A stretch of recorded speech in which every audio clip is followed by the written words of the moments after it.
Argentina tiene un montón de problemas y no me gusta llamarle estructurales porque creo que se pueden resolver, pero problemas que datan de hace varios años, que no empezaron con este gobierno, tampoco con el anterior, sino que vienen de varias décadas. Estructurales. Sí, a mí no me gusta llamarle estructurales porque eso me da la sensación de que no se puede hacer nada con esto, digamos. Es lo que es lo que hay Es más y no se difícil de puede solucionar. cambiar. Es más difícil de solucionar. Más que, No es, sí. no es tan fácil de solucionar Eso, rápido. no es tan rápida la Eso. solución. Entonces eso por un lado, y por eso mi matiz en el hecho de decir, no me gusta llamarle felices, no me gusta pensarlo de ese modo, porque obviamente siguen habiendo puntos de dolor, pero sí coincido con la visión del ministro de que creo que lo peor ya pasó. Y en este momento estamos viviendo quizá una incertidumbre en el frente inflacionario, que es lo que preocupa a la gente, la inflación, la actividad en algunos sectores puntuales, pero veníamos de algún modo esa crisis o esos números en rojo en un montón de variables. Hoy lo que preocupa es más la actividad, un poco la inflación. Coincido también en líneas con el ministro que la inflación va a empezar a desacelerar, vamos a volver a ver la tendencia a la baja, y no es una opinión personal, sino que así lo ve el mercado. O sea, y hoy les trajo unos gráficos para contarles, donde ahora dentro de un ratito les voy a mostrar, el mercado corrige los escalones de inflación al alza, o sea, estimaba una inflación acá, ahora la piensa un poquito más arriba, pero sigue viendo a largo plazo esa desaceleración, que es un poco lo que habla el ministro, ¿no? A mí, nuevamente igual, de estos temas ya lo hemos conversado, que se pongan metas demasiado optimistas, que en algún momento también se ha hecho en la Argentina, pero más allá de eso, ciertos números, acá por suerte no lo hizo, pero tenemos frases de Toto Caputo diciendo, por ejemplo, no sé, Compra campeón. No, en julio la inflación de Milei. más que nada las frases, me refiero a números puntuales que se pueden comprobar. Ejemplo, en julio la inflación empieza con a lo cero. que dijo Caputo de que van a ser los mejores 18 meses. Sí, eso, mira, no sé si los mejores, pero yo creo que va a estar mejor la Argentina. Sí. No Bueno, sé eso está buenísimo. ¿Sabes por qué te digo no sé si los mejores? Porque creo que después de esos 18 meses se va a estar aún mejor que en estos 18 meses. O sea, yo creo... Gane quien gane las elecciones. No, obviamente no. Continuando el plan económico actual, sí. Los mejores 18 meses comparado con qué. Si vos me decís los mejores 18 meses de este mismo gobierno, Va a quedar una remera después, los mejores 18 Vos decís que vienen los mejores 18 meses de este gobierno, sí. Okay. Yo creo que sí. Yo creo que la foto es cada vez mejor. Obviamente, esto que decía Cata, y si después cambia el gobierno, bueno, yo no me puedo comprometer si cambia el programa. No importa, está claro, pero si el programa tiene continuidad, también creo que los siguientes 18 meses van a ser mejores que los mejores 18 meses. Y cuando decís mejores 18 meses, Sí. porque esto es re importante, porque cada uno, o sea, alguien que está mirando esto, no la gente de AmCham, que estaba en ese Sí. círculo rojo. El que le llegó el tuit de trabajador. Caputo. Sí. Laura, no quiero ponerme en ese rol porque me parece. Bueno, pero es los no importa. argentinos, sí, Alguien es que- que lo ve y dice, ¿viste lo que dijo Caputo en el café acá a la esquina? Dije que vienen los mejores 18 meses. Sí. ¿Para ese también son los mejores 18 meses o estamos hablando de variables que te quedan un poco lejos que después te llegan a la micro? Yo creo que sí, y de todos modos, si hay alguien que le gusta o no le gusta a Caputo, que lo votó o no lo votó a Milei, que es simpático este programa económico o que lo detesta, da más o menos igual en términos de que, por ejemplo, la baja de la inflación nos favorece a todos. Nos favorece a los que votamos a Milei y a los que votaron a Alberto Fernández o a Massa Eso seguro, pero Entonces, ahí habla de poder adquisitivo en esos 18 meses. O sea, a eso me yo refiero. creo que también está involucrado el poder adquisitivo, porque cuando hablamos de poder adquisitivo, básicamente salario real, lo que estamos mirando no es solo el crecimiento de los salarios, sino qué está pasando con la inflación ahí. Porque los salarios se pueden mantener creciendo a una tasa muy baja, pero si la inflación está creciendo por encima, vos estás perdiendo poder adquisitivo. Por eso, le llega el tipo de la cafetería que le está comentando. Yo creo que los próximos meses sí. Digamos que la foto es mejor. Ahora, también pasa algo en la Argentina. No en la Argentina, pasa en el mundo. Esto es del ser humano. Tenemos quizá una memoria selectiva, entiéndase bien, en el sentido de que a uno siempre le está pesando mucho más lo que está viviendo en el presente. Entonces, a lo mejor no sé, vivimos hace 2 años atrás inflación anual que corría al 200%. Y vos me decís, espera, hoy estoy preocupado por la actividad. Sí, un momento. ¿Vos recordás lo que era ir al supermercado Total. y que todos los días se estén remarcando los precios? No, porque angustiante. no fue una hiper, pero estábamos a prácticamente nada. Te Entonces, afectaba el ánimo. no estoy diciendo simplemente como estar todo el tiempo recordando el pasado, porque tampoco es una cuestión de decir, pero el otro hizo esto, sino que es cierto que esto es normal del individuo, que vos estás mirando tus dolencias hoy. Por ahí te estás olvidando un poco y es normal que pase esto, pasa con todos los gobiernos, pero también a la hora de ser más objetivos cuando miramos los números es salir un poquito de la foto de hoy y decir, bueno, ¿de dónde venimos y qué estuvo pasando? No, Yo creo que el punto acá es, todos van a estar mejor en el global, justamente por estas variables que estamos explicando, que son muy importantes. Por ahí uno dice, las reservas del Banco Central, ¿en qué me afectan? Bueno, pero todo eso tiene, cuando empezamos a hacer un seguimiento de eso a qué le afecta. Eso afecta si la Argentina puede pagar la deuda. Y si la Argentina no puede pagar la deuda, o sea, si no tuviese reservas el Banco Central, ¿qué pasaría? Bueno, podrías entrar en default. Y si entras en default, ¿qué pasa? Directamente el mundo ni te mira, no vienen inversiones de afuera, eso también genera menos empleo. O sea, entramos en un circuito vicioso.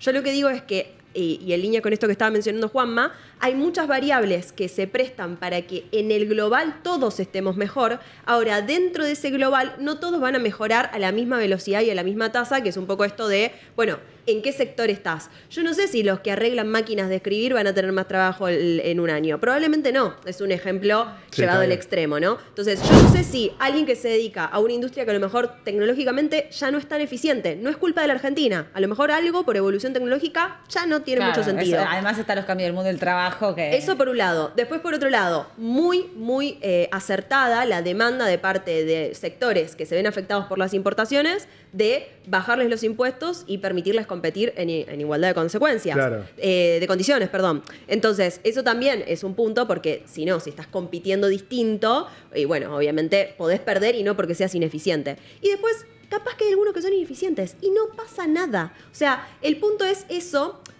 No pasa nada, obviamente. Alguien me puede decir, pero pará, ¿y qué pasa para ese mismo tipo? Ese mismo tipo se tiene que ir a buscar otro trabajo. Porque... Bueno, pero ese es esa es la gran pregunta. Es que ¿cuál sería la otra propuesta? Sería sostenerlo. ¿Sostenerlo a costa de qué? De justamente la pobreza de los demás. Pobreza relativa. No estoy diciendo Argentina va a ser pobre si sostenemos un empleo ineficiente. Mi pregunta es, porque realmente yo no tengo el conocimiento para discutirlo, debatirlo o contradecirlo, pero...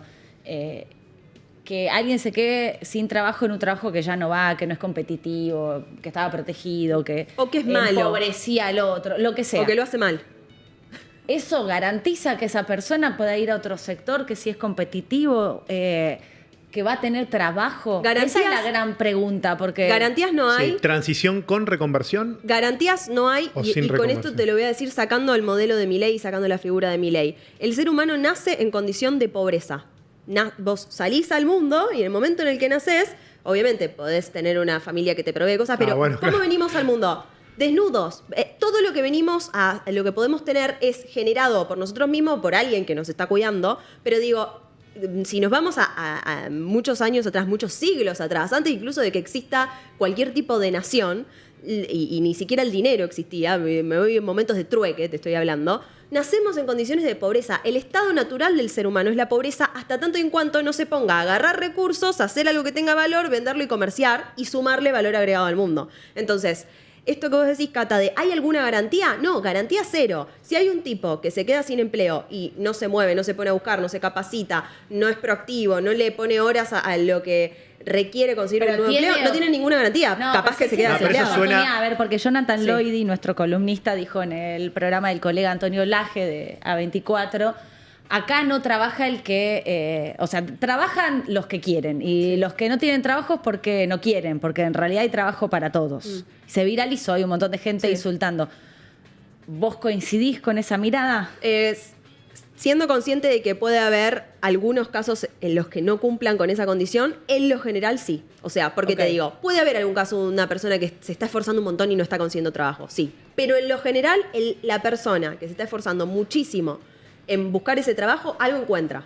Obviamente, después a lo mejor me decís, mirá, yo quería que me estén pagando 5 millones de pesos y ser jefe de... Bueno, capaz que tu capacitación hoy no da para que seas el jefe de todos nosotros. A lo mejor sos un colega o a lo mejor estás haciendo otro tipo de trabajo. Entonces, sí, en el general, en el global, yo creo que sí. Ahora, porque lo veo gente que se esfuerza mucho. Si no, también es como sacarle el mérito al que se está rompiendo el lomo. Obvio, pero bueno, hay algo de mercado.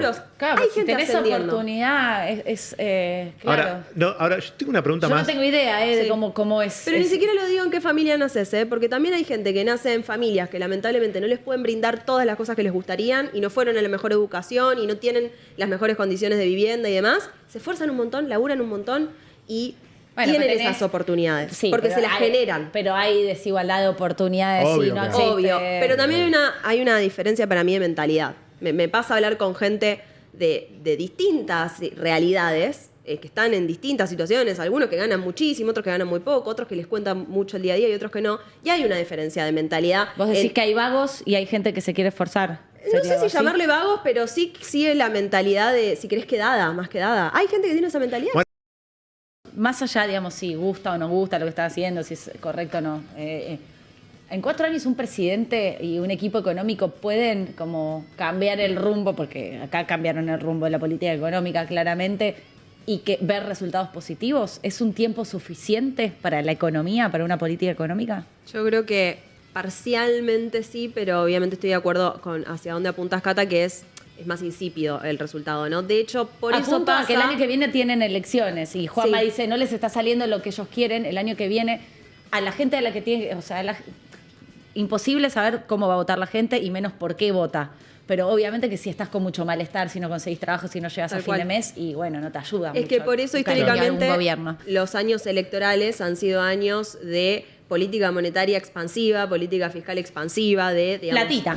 planes platita diversos de distintos tipos de todos los gobiernos, Sí. algo que este gobierno Se no para hace. el Congreso y se tira plata para cualquier lado, Sí. de forma irresponsable. Y algo que este gobierno no hace y que obviamente uno podría decir tiene un costo político eso, porque la gente sí, como no está teniendo eso, se puede dar vuelta y decir, y yo acá no estoy muy contenta o no estoy muy cómoda, pero apuestan al largo plazo, no al corto, porque justamente si no después el que paga los platos rotos es siempre el que viene después. Que es un poco, no sé si se acuerdan, esa famosa foto de Alberto Fernández, cuando estaba así con el gráfico, con la hoja doblada, que cortó una parte del gráfico, no sé si recuerdan esa imagen. No me acuerdo, pero... No sé, chicos, si la podemos llegar a buscar. Es una foto de Alberto Fernández que dobla el gráfico y te muestra solo una parte del gráfico. Ok. Si lo googlean, así la van a encontrar. ¿Y qué era lo que estaba tapando Alberto Fernández ahí? Estaba tapando las deudas que iba a tener que pagar la Argentina en 2026, 2027 y en adelante. ¿Qué era 2026 y 2027? Un gobierno donde él ya no iba a estar. Entonces, podía, ¿no? Irresponsablemente, tomar cualquier tipo de política pública que afectara a 2026, porque total a él no le tocaba. Entonces te tapaba esa parte del gráfico, que ¿cuál es? Es la que se está pagando hoy. Hoy le toca a Milei, le podría haber tocado a Massa, le podría haber tocado a otro, pero digo, le iba a tocar a otro, en definitiva, no es mío. Entonces, eso lamentablemente en la Argentina pasó un montón de veces, de gobierno para el corto plazo, para los 4 años que estoy yo, en todo caso, si proyecto estar 8, me extiendo un poquito más con la mentalidad en el tiempo, pero nadie gobierna a 20 o 30 años pensando en que el país esté mejor a 30 años. ¿Por qué? Porque no están dados los incentivos para que ese presidente o ese equipo de economía de turno le convenga hacer eso. Para mí es poco 4 años. Sobre todo en un país donde tenés elecciones de medio término. Ahí está la imagen de Alberto Fernández. Esa es la Ahí imagen, está. mirá. Eso que Ese era es el de- Alberto Fernández doblando estaba un gráfico. mostrando, no me acuerdo qué Ahí era. estaba mostrando los vencimientos, los pagos de deuda que iba a tener que enfrentar la Argentina en los siguientes años. Y la hoja la está doblando, no recuerdo si era 2025 aproximadamente, pero justo cuando termine su mandato. O sea, ahí 2026 no te lo está mostrando, 2027 tampoco, 2028 tampoco, que es el famoso que hoy decimos, el Banco Central compra reservas pero no acumula. Porque Pero- las compra para pagar lo que ahí Alberto Fernández estaba doblando en la hoja y no te mostraba. O sea, vos lo que decís que ahí está ocultando todo lo que estaba pasando ahora y que Sí. va a tener efectos en el Y futuro. aparte, otra cosa, cualquier gráfico, esto yo no lo puedo entender, solo lo puede hacer o alguien que no es economista o un economista bastante trucho o poco honesto. ¿Cómo vas a agarrar un gráfico y lo vas a doblar? No. O sea, ¿qué Bueno, pasó? para. Precipicio. Alguien le dijo, escuchame, Alberto. Se termina en la Argentina. Alberto, mostraste acá, mostraste Sería el acá. menor de los Pasa. problemas de Alberto Fernández. Es cierto, pero digo, habla de lo que fue ese gobierno y habla de lo que alguien que te doble un gráfico piensa o tiene esa honestidad. Claramente no estaban gobernando a 20 o 30 años vista, que es algo que yo sí creo que hace Milei y que obviamente tiene un costo político, que es lo que dicen ustedes. A lo mejor hay parte de la Vos gente que no decís está contenta. vos decís que Milei está haciendo el esfuerzo independientemente de sus aspiraciones políticas. ¿Eso es lo que está haciendo vos? 100%. Yo creo que a Juanma, Milei no le importa ¿pensás? la política. Te cuento algunas cosas importantes de este momento que igual un poco ya estuvimos pimponeando con lo que estábamos hablando antes, pero creo que con los gráficos se va a entender un poco mejor, como para no hablar al aire, simplemente y tener algunos números en pantalla. Les pido, chicos, si podemos mostrar un minuto, ¿es eso o el gráfico número 1? Ese gráfico. Ok, yo lo que, mientras les cuento igualmente. En el gráfico que vamos a ver a continuación, lo que vamos a considerar es eso mismo, gracias. Es qué está pasando con las reservas en el último tiempo. Las columnas celestes es la cantidad de dólares que compra el Banco Central. Y voy a hacer una diferencia que es muy importante entre comprar y acumular. que no es Claro, lo mismo, claro, no es lo mismo. claro. Entonces, lo que vemos en celeste son la cantidad de dólares que está comprando el Banco Central y esa super columna, súper gigante, así que se ve, es de la rueda del día viernes. Hoy es martes, viernes hace 3 días hábiles atrás. En un día, 457. En un día. O ¿Qué pasó 97. ese día? Este loco que es el Banco Central se llevó 457 millones de dólares del mercado. Compró, el volumen que compró fue el 81% de lo que había en ese momento en el mercado, se lo llevó el Banco Central.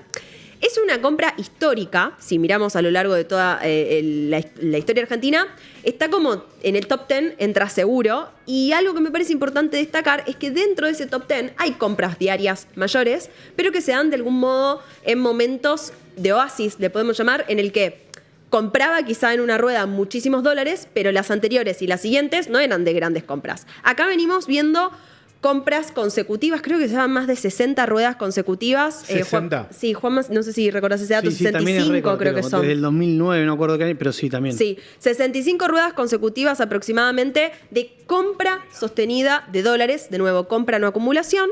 Y lo que vemos en la línea negra, que está ahí en pantalla, ven esa caída, ven que cae así abruptamente esa línea Sí. negra. Ese es el tipo de cambio mayorista. Ah, mira. O sea, está cayendo el dólar. Mientras compras- el Banco Central compra. O sea, Claro, un montón. aprovecha. perdón, debería, así por lógica, para entender Sí. esto, debería ser al revés. Debería ser al Vos revés, uno empujás diría. el tipo de cambio cuanto más demandás dólares. Uno pensaría, si el Banco Central se viene a comprar el 80% Sube el del dólar, volumen de mercado, está comprando un montón, es el gran comprador en este momento, el tipo de cambio debería mueve, subir. claro. Debería subir porque lo está demandando. Claro. ¿Y por qué no sube entonces? ¿Por qué no sube? ¿Por qué no sube? Bueno, Sí. acá hay varios argumentos. Me parece que la pregunta que está buena es no solo por qué no sube, sino si no estuviese comprando, esto es contrafáctico, ¿cuál sería el precio del dólar? Digo, hoy tenemos el dólar en 1.400 pesos aproximadamente el MEP. El mayorista está mucho más bajo, está en 1.354 pesos cerró ayer el mayorista. 1.354. ¿Dónde estaría si el Banco Central no estuviese presente? ¿En 1.200 pesos? No lo sé. ¿Dónde estaría? Entonces, claro, ¿dónde está? Ahí está. Me gusta la... ¿Dónde estaría? ¿Dónde estaría, Yashi? No, que no tengo ninguna respuesta. No, la verdad es que, me da curiosidad. es que igual claro. está bien, Cata, porque no tenemos la respuesta, porque eso sería tener la bola de cristal. Es simplemente, de algún modo, pensar en qué podría suceder con estas variables si, por ejemplo, esta dinámica no se estuviera dando. El Banco Central está comprando dólares de manera histórica. No así los acumula, porque obviamente está pagando deuda, que era la famosa hoja que yo les hablaba antes, doblada, ese que alguien en la historia decidió tapar. Entonces, está pagando muchísima deuda, Doble. lo cual hace que si bien este gobierno está comprando más reservas que todos los gobiernos anteriores, más que Macri, más que Alberto Fernández, más que Cristina, está comprando más, pero no está acumulando más. ¿Por qué? Porque tiene esa deuda que afrontar.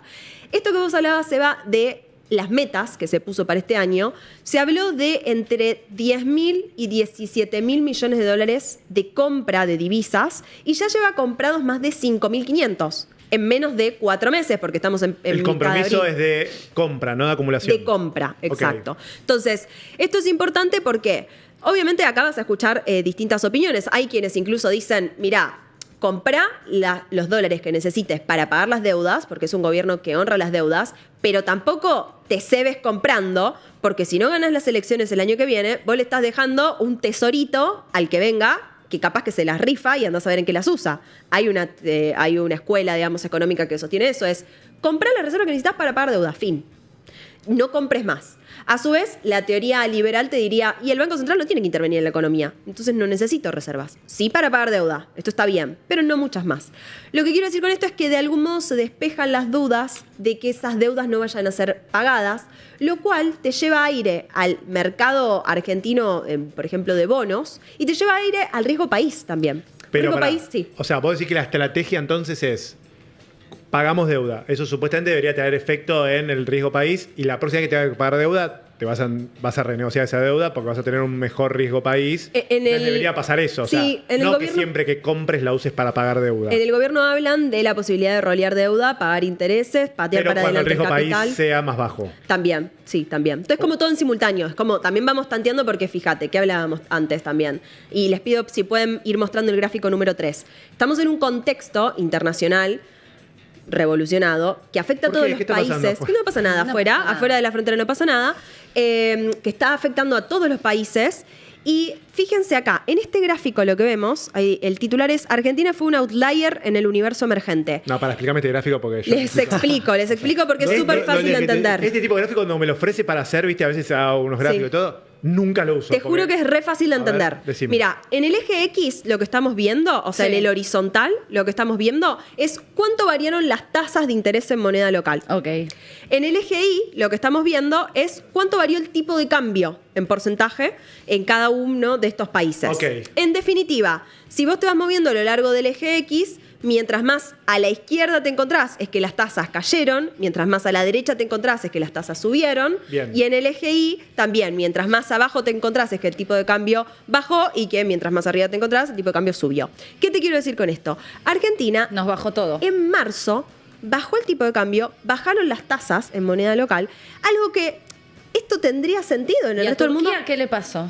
A Turquía le pasó lo que le hubiese pasado a la Argentina hace 2 años, si estábamos en guerra. Entonces, lo que te quiero decir es, Argentina obviamente tiene un mal momento de contexto internacional o un contexto internacional que le afecta, sí, esto no hay que negarlo, Pero menos que otros países. pero le está pegando menos porque está haciendo la tarea puertas adentro. Ok. Y está bueno, complementando con lo que antes hablábamos con Juanma, obviamente uno puede decir, todavía hay tareas que faltan, la inflación está subiendo, sí, es cierto, todavía la actividad en algunos sectores es complicada y uno dice, bueno, ¿y acá cuándo va a aparecer el aire? Pero si no se hubiese hecho la tarea macro, que es ordenar las cuentas fiscales y tener responsabilidad monetaria, vos ahora estarías en un universo de, te iba a decir el peor de los mundos, pero más que el peor de los mundos, el infierno. Mostremos el gráfico 4 que también está con emergentes, igual ya vuelvo a esto Sí. que dijiste. Acá lo que vemos es la evolución del riesgo país y cómo, fíjense, en la línea celeste es qué le está pasando a los países emergentes en su conjunto, el azul qué le pasó a Argentina en su riesgo país, y esto lo digo porque el riesgo país repuntó ligeramente, o sea, lo vimos en 500 puntos y lo llegamos a ver a 600 y uno podría decir, ¿qué está pasando en Argentina que sube el riesgo país? Está pasando lo que le pasa al resto del mundo, pero fíjate que en el resto del mundo, la suba fue un poco más pronunciada que acá. Entonces, también eso, incluso hasta la última corrección que estamos viendo, el riesgo país ahora cayendo un poquitito, de los 600 volvió a la zona de 550, también está pasando en el resto del mundo, que están comprimiendo un poco el riesgo país de otros países Ahora, si te emergentes. entiendo bien, Yashi, vos lo que Sí. estás diciendo es... Estamos en un valor lógico para lo que veníamos con el riesgo país respecto a lo que está pasando con el riesgo país en otros países. Sí, y que no es un efecto argentino, digamos. No Ok. es que, por ejemplo, alguien se enojó con Adorni porque hay algún Eso ya lo tipo de escuché. incertidumbre. Como que viene Yoso diciendo, Bueno, sí. no es el efecto Adorni. no Tal es- cual. O que, no sé, alguna otra crisis que haya dando vueltas en términos políticos. Pero otro te podría decir, y decime Sí. si está mal, estamos haciendo todos los deberes, todos, absolutamente todos los deberes. Sí. Y aún así está en 551 muy alto respecto a otros países acá cerquita. Eso es cierto, pero para mí es el costo argentino. Ok. Hay quien le llamará riesgo cuca o lo que sea, pero el riesgo que hay ahí realmente es de la confianza a nuestro país. Argentina supo tener un riesgo país mucho más bajo en la época de Macri, con unos fundamentals macro mucho peores. O sea, la macro argentina estaba peor en algunas frentes con Macri, y sin embargo el riesgo país era más benevolente, si Y se esa es quiere. la parte que el gobierno está un poco enojado, me Yo parece. no sé si está enojado. Para Ah, mí dice, es también che, decir, frustrado. mirá, No me sale acá. Frustrado. volviste a dejar en banda al mercado que decidió apoyarte en ese momento. Argentina. Esto no es a un color político, esto es a Argentina. Es, mirá, confié en Macri y vine e invertí en la Argentina. Y después vino Alberto Fernández, que aplicó todas políticas que fueron en contra del capital. El doblador. El doblador de la hoja, tal cual. Entonces, vino Acá está Alberto la pincha, acá está pincha. Claro, me ¿Querías decir ayuda. algo del gráfico? No, no. Por si no se acordaban. Hoy creo que se recordó bien, pero digo. Es el riesgo es el riesgo argento. argentino. Es el riesgo, Nah, argentino. Tenemos Sí. una historia, yo supongo. Tal que cual. Las cosas se miran con un contexto, con historia, no con Tal fotos cual. de Y- la coyuntura. Ahí Mac dice, mi humilde opinión, Argentina tiene 400 puntos de riesgo país por la mera existencia del peronismo. No, puede pero ser. pará, pero eso está mal. O sea, perdón, no me quiero agarrar con Mac. Lo que quiero 400 sos del peronismo y decir 100 de la es- región. Eso es lo que hay. O sea, Yashi le da la razón No, igual. es, No, no, es- lo que es quiero broma, decir es broma, no puedo lo saber que quiero decir cuánto. es, vos no podés, digamos, más allá de los deseos de cada uno, no podés eliminar a lo que existe. No, digamos. bueno, obvio, eso aumentaría obvio que el no. riesgo país. A lo sumo quizás le ganás una elección o lo que fuera, digo. Eso Vivimos está. en democracia, Es el país claro. que es, y es la oposición, y son los partidos que existen. No, para mí, lo charlaba con. Pero me pareció interesante esto que decía José Luis Sureda en un programa de.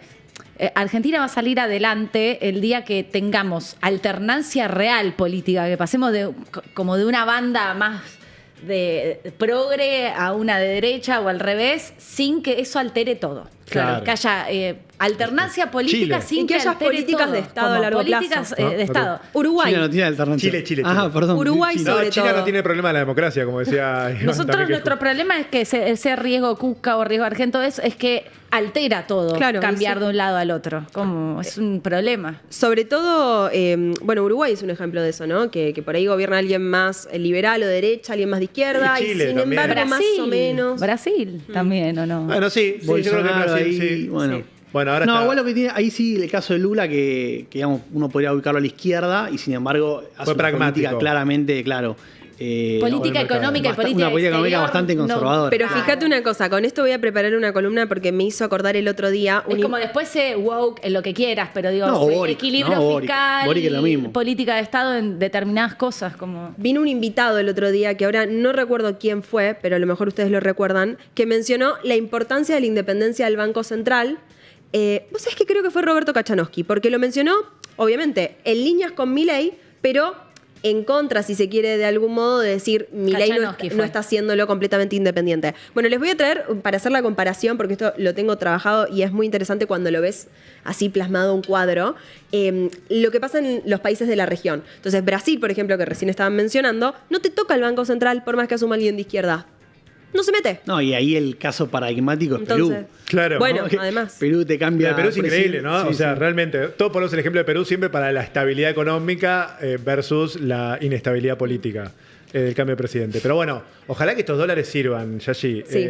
Yo me quedo con que estamos mejor que Turquía. Y ahora viene la cosecha gruesa. Entonces, Bueno, además de eso, el gobierno habla de este trimestre como, creo que le llamaron algo así como el trimestre de oro, una cuestión así, me puedo estar confundiendo cuando lo cito, pero básicamente de la cantidad de dólares que van a ingresar a la Argentina y por ende el Banco Central que va a aprovechar ese momento para comprar, ¿no? Total.